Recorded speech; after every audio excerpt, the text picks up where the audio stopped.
Vamos uns diazinhos aí, né? Substituindo a Carol, para ela dar uma descansada. Queria falar para ela ter ótimas férias, para aproveitar. E como sempre é um prazer estar aqui, estava com saudade de estar com você aqui. Eu também. Vocês têm uma equipe maravilhosa, então a Carol fica de férias, mas você representa muito bem a CBN. Muito bom estar feliz. aqui. A Carol, inclusive, estava ansiosíssima. Eu vou falar dela aqui, que ontem a primeira coisa que ela fez de férias foi mudar a foto de perfil dela para estou de férias. Ela disse que estava extremamente ansiosa. Ela precisa descansar. E a gente que é jornalista, o pessoal não sabe, vai mandando coisa, né? Sim.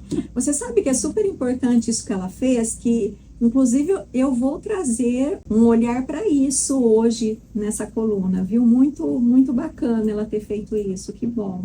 Realmente, né? Porque você começou a falar desse assunto, né, na semana passada com a Carol. E hoje você vai falar de um dos maiores vilões aí que podem causar uma repercussão negativa na saúde mental, que é o ambiente de trabalho. Infelizmente. Por isso que eu falei que foi muito importante a Carol dar esse limite.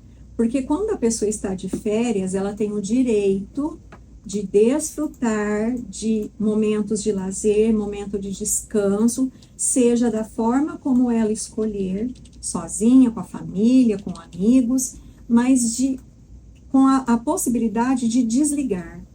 Infelizmente, dependendo da função que a pessoa exerce, dependendo do tipo de empresa, a pessoa não consegue descansar, não consegue desligar, porque ela fica sendo abordada o tempo todo. Então, em muitas empresas já tem um perfil que a pessoa coloca no WhatsApp, respostas automáticas de e-mail e de mensagens para sinalizar que a pessoa está de férias. Sim. E aquelas pessoas que são sensíveis respeitam, né, entendem que ela tem, às vezes, só 15 dias ou às vezes 10 dias para usufruir daquele momento para ela se recarregar para 6 meses ou para 1 ano de trabalho. Muitas questões que acontecem no ambiente corporativo podem ser ajustadas e, na maioria das vezes, tanto a pessoa que é o trabalhador como a empresa não tem consciência do que acontece. E, às vezes, uma conscientização, um esclarecimento pode auxiliar aquele ambiente. E tem pessoas que têm receio de se identificar por ter qualquer tipo de repercussão no seu ambiente corporativo. Então, é muito interessante a gente oferecer essa possibilidade da pessoa se sentir à vontade, da gente responder, né, trazer esclarecimento, sem que haja uma necessidade de identificação. Por que eu quis trazer esse tema hoje, Manu?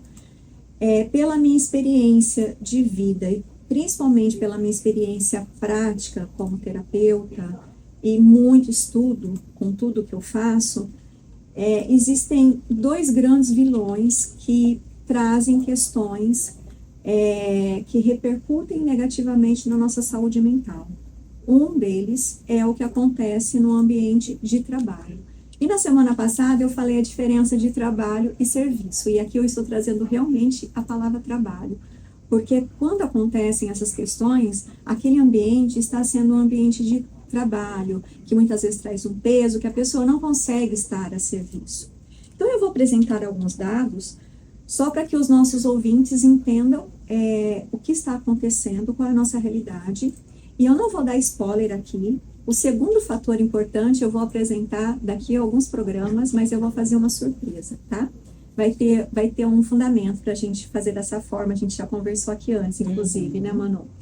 Então, segundo a Organização Mundial de Saúde, hoje, atualmente, 1 bilhão de pessoas vivem com transtornos mentais, com qualquer questão de saúde mental. Dentre os transtornos mais prevalentes da nossa população estão a ansiedade e a depressão. O Brasil é conhecido como o país mais ansioso do mundo, isso são dados recentes. As mulheres normalmente são as pessoas mais afetadas. E a gente pode entender isso rapidamente, porque as mulheres são muitas vezes sobrecarregadas, existem chefes ou gestores que acreditam que podem falar de forma mais agressiva com as mulheres. Então, existe aí uma diferença, sim, no ambiente corporativo, e mulheres passam por situações e escutam falas que normalmente homens não escutam. Então, as mulheres, sim, são sobrecarregadas com questões do trabalho, questões de família, da casa, e essa diferença que existe no ambiente das empresas, tá? Em países de baixa renda, como é o nosso caso, apenas 10% das pessoas que precisam de atendimento relacionado a questões de saúde mental possuem algum tipo de assistência ou recebem algum tipo de assistência. Em contrapartida, se a gente falar de economias mais robustas ou mais elevadas, essas pessoas encontram atendimento em mais de 50%. Então, mais de 50% das pessoas que passam por questões de saúde mental conseguem encontrar um atendimento nesses países com alta renda.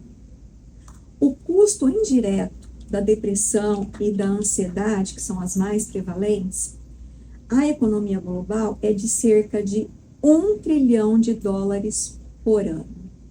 Isso é um rombo muito grande para quem entende um pouquinho de economia ou de administração.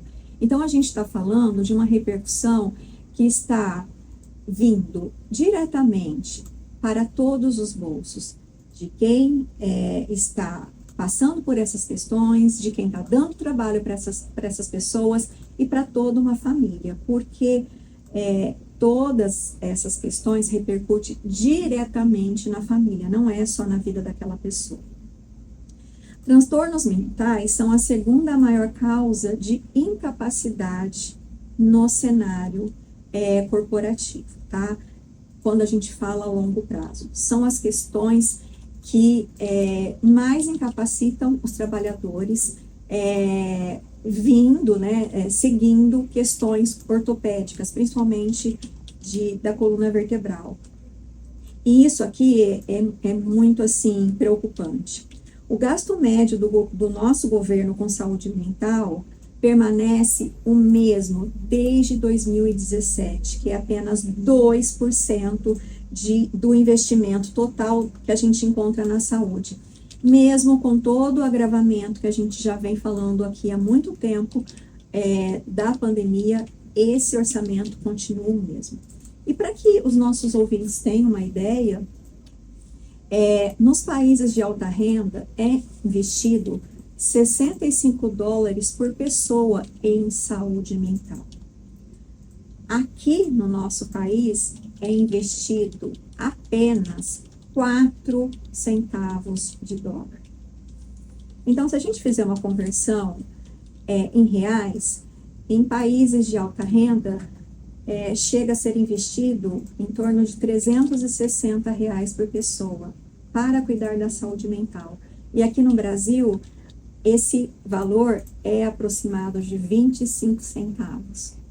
O que a gente faz com isso para cuidar da saúde mental de uma pessoa que necessita? Porque quem tem questões de saúde mental, dependendo do que está acontecendo, é algo urgente, porque se não for olhado naquele momento, pode trazer uma repercussão dramática, grave, do que a gente vem observando no nosso cenário hoje. Então, se a gente pensar, né, por que não teve um ajuste após a pandemia, sabendo que teve um agravamento tão grande? E por que esse agravamento tão grande? Em alguns programas anteriores desse ano, eu falei que nós vivenciamos uma atmosfera de muita insegurança e muito medo na pandemia. Se a gente olhar para a parcela da população, dos trabalhadores que mais vem sofrendo com questões de saúde mental, que são professores, profissionais da saúde, profissionais de segurança e serviços gerais de uma forma ampla. Foram os profissionais que tiveram que realizar o trabalho sem condições, sem nenhum preparo. Por exemplo, os professores, eles tiveram que se organizar com dispositivos para fazer tudo online, sem nenhuma ajuda de escola, porque a escola não tinha como oferecer ajuda, e eles tinham que desenvolver estratégias, mesmo não sabendo como, para auxiliar aqueles alunos. E aí, famílias sofreram questões sérias em casa, porque também não sabia como lidar e tinha que, muitas vezes, trabalhar em home office, tendo que cuidar de tudo, sem auxílio, com crianças em casa, tendo que fazer atividade, tendo que ser alfabetizadas. Poucas famílias tiveram condições de fazer isso de forma equilibrada. E eu falo por experiência própria, eu como terapeuta consegui acompanhar minha filha, mas eu sei o preparo que eu tive, eu sei e pude acompanhar como foram as outras famílias. E advogados que eu atendo falaram, né, me trouxeram uma devolutiva de que nunca fizeram tantos divórcios como no começo da pandemia, porque as pessoas estavam vivenciando uma forma de viver diferente e que quando apareceu a pandemia, e agora o que a gente faz? E com aquele medo imenso. Profissionais da saúde tiveram que encarar o que tinha que ser feito, mesmo com medo, vendo pessoas morrer e ficar doentes. E quando tudo começou a ficar mais equilibrado, muitos trabalhadores que tinham já se acostumado com a rotina de home office, mudado um cenário amplo familiar, muitos mudaram de cidade, mudaram de casa, porque precisava se sentir melhor com a família, teve que voltar ao ambiente presencial sem se preparar. Então, teve um descontrole geral da população. E aqui eu não estou trazendo nenhuma justificativa. A pessoa sabia, ela sempre trabalhou dessa forma e ela não se preparou, não se planejou. Não, é simplesmente o que aconteceu e a gente tem que olhar com sensibilidade para o sofrimento das pessoas, porque muito do que a gente está passando hoje, desse cenário grave de saúde mental, se agravou de forma intensa com a pandemia. Isso é uma realidade, a gente tem que olhar para isso de forma bem clara, sabe, para não ter dúvidas. E quando a gente fala, então, de maneira geral, para questões da saúde do trabalhador, lá do ambiente corporativo, o que é importante que os nossos ouvintes comecem a se preocupar e observar? Você está exercendo a sua função de forma adequada? Você está desempenhando o seu trabalho, o seu serviço de maneira confortável? Você tem um ambiente saudável para atuar? Você se sente valorizado ou não? Existe uma questão de desvalorização. Existem ambientes desrespeitosos que ocorrem perseguições, que surgem muitas cobranças para prazo, não respeitam limites de horário, de dias da semana, de férias. Isso tudo é importante ser observado. E algo que é muito grave, tá? Que pode repercutir em questões dramáticas de saúde mental: abusos e assédios. A gente vem falando mais hoje nas empresas sobre isso e precisa ser falado cada vez mais, porque existem trabalhadores que passam por situações muito severas e isso está trazendo cada vez mais o que é conhecido como síndrome de burnout. Então, eu já entrei em contato com pessoas que tiveram questões de queda capilar, de não conseguir sair na rua por estresse no trabalho. Burnout de não conseguir mais trabalhar, de ter perdas de memória, de não saber o que está fazendo, de não saber quem é, de não saber para onde vai. E tem pessoas que podem ter, inclusive, convulsões, se não olhar, se não buscar ajuda, porque é um colapso do sistema neurológico severo, Manu.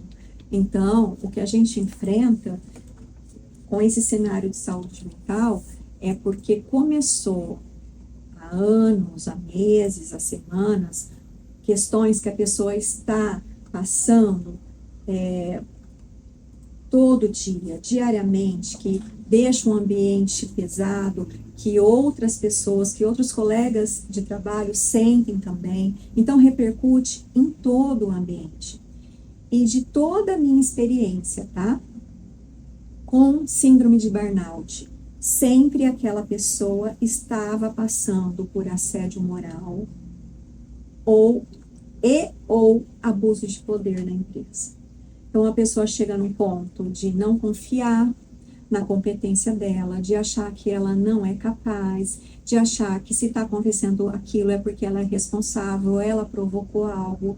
Então, a pessoa entra numa questão muito triste daquela conversa interna de se responsabilizar, e ela começa a entrar no cenário de incapacidade, tá? Até precisar, muitas vezes, de internação, de afastamento, e tem pessoas que, infelizmente, não conseguem se recuperar, tá? Entram naquele cenário e mesmo com medicação, mesmo com terapia, fica vivenciando gatilhos como se a todo momento estivesse passando por aquela situação que começou lá na empresa, mesmo com afastamento, mesmo com uma outra ocupação.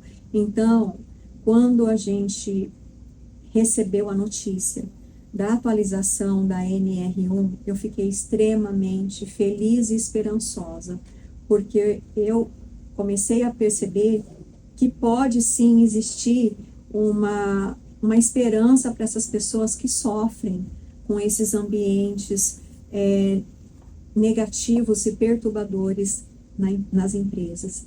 O José Antônio Bacelar, ele mandou: há um antigo ditado popular que diz que o pobre não tem tempo para ter problema de saúde mental, pois precisa ganhar a vida. Depressão é coisa de rico. Nosso congresso é uma lástima. E aí ele diz, né, que o pessoal acaba não dizer que não investem na saúde mental. E realmente eu acho que por um tempo as pessoas acabaram pensando muito nisso, né, de que eu não tenho tempo, eu preciso trabalhar, para que eu vou cuidar da minha saúde. Mas eu acho que hoje as pessoas ainda estão tendo uma maior conscientização, né, de que é importante cuidar da saúde mental. Inclusive, Manu, esse trabalho que a gente faz aqui é muito importante, porque a gente vem trazendo conscientização que existem maneiras gratuitas de se procurar ajuda. É claro que a grande maioria de quem consegue auxílio realmente precisa ter valores para investir, infelizmente. Por isso que eu vim passando por uma mudança de olhar no meu trabalho, com a minha linha de pesquisa, para buscar oferecer esse tipo de tratamento para quem não tem condições, porque o SUS tem essa obrigação de oferecer para quem precisa. E sim, a empresa precisa liberar pessoas que têm questões com saúde mental para serem cuidadas. É um dever. A OMS, a Organização Mundial da Saúde, inclusive o diretor dessa instituição, fala que isso é um dever de todos, não é um luxo de quem tem condições. Mas, infelizmente, o José Antônio tem razão. Ainda a realidade é essa. Muitas pessoas não têm condições de fazer terapia, não conseguem pagar por terapia de qualidade.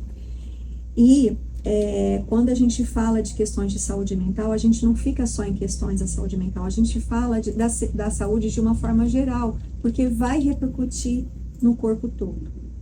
Então, na semana que vem, eu vou dar continuidade a essa temática, Manu, mas trazer uma abordagem que busca algum tipo de auxílio e solução para quem está aqui nos acompanhando, porque eu acredito que essa também é a nossa função. A gente torce para que haja mais investimentos, né, na saúde mental, porque sem ela a gente não consegue fazer nada. Não né? consegue trabalhar, não consegue viver, não consegue desfrutar da nossa vida.